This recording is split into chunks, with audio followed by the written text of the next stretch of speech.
Monday. Well, let's turn to our sports news now with Sarah Minai.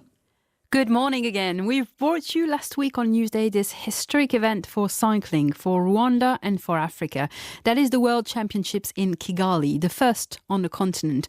Well, the competition ended yesterday. Magdalene Valliere became the new world champion in the women elite, giving her country, Canada, the first gold in history of the UCI World Championships road race. And in the men's is Tadej Pogačar, who defended his title. The Slovenian went solo from 66 kilometers out in the 267 kilometers long race over the hills around Kigali. Well, without waiting any further, let's now head to Kigali, where we are joined live by Jeremy Ford, Head of Communication for the Team Africa Rising non-profit and Chef de Mission for Benin last week for those Road World Cycling Championships. Good morning, Jeremy.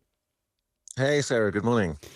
Jeremy, as we said, it's the first edition ever on the continent. So how did that go? What was the atmosphere like? I've seen pictures of the number of people on the streets. How did it feel to be there in person? It was truly fantastic. There's a few of us that have been here before for the Tour of Rwanda, which is also quite a spectacular event, but this was on a different scale.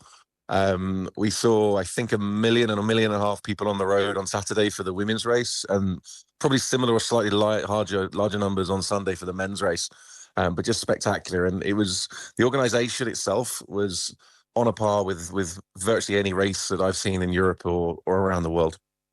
Let's talk, Jeremy, about the growing interest for the sport on the continent, for cycling, starting with the host country, Rwanda, for example, where cycling as a sport is a very recent tradition that has seen spectacular growth over the years.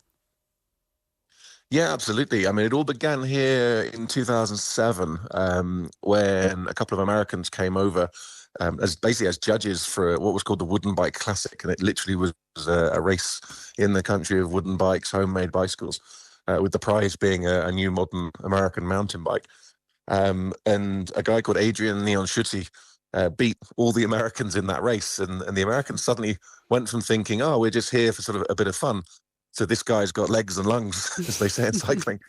And this thing called Team Rwanda began in 2007. It ran for about 10 years until 2018. Rwanda became number one in Africa at that period, with actually about 10 to 12 riders going professional in Europe.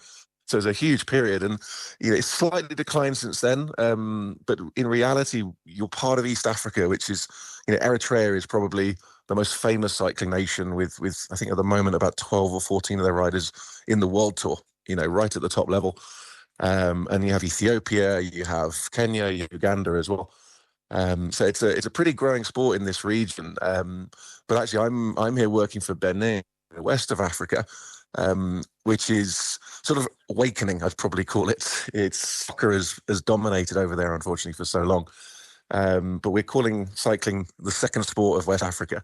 And I think the success of the East, and then also South Africa and Algeria and Morocco, you're seeing Nigeria, Benin, Togo, Ghana, Cote d'Ivoire, suddenly looking at cycling thinking this is a viable sport for us.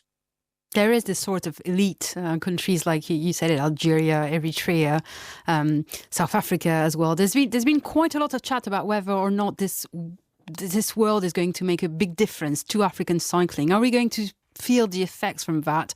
Or are riders, because you've been working with them, are riders still up against too many obstacles? The lack of support, the lack of funding, unfortunately. What do you think? Yeah, absolutely. Obstacles is the word. The athletes are here for sure. I've seen so many athletes that have the same. Nowadays, there's so much technology in cycling, so you can compare riders so easily if they're Belgian or French or Rwandan or Eritrean.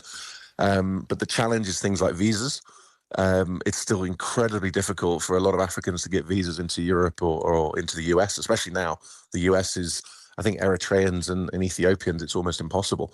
Because the problem is a good young rider will be 18, 19, 20. And a lot of these countries require, a solid income or an employer at least to get a visa.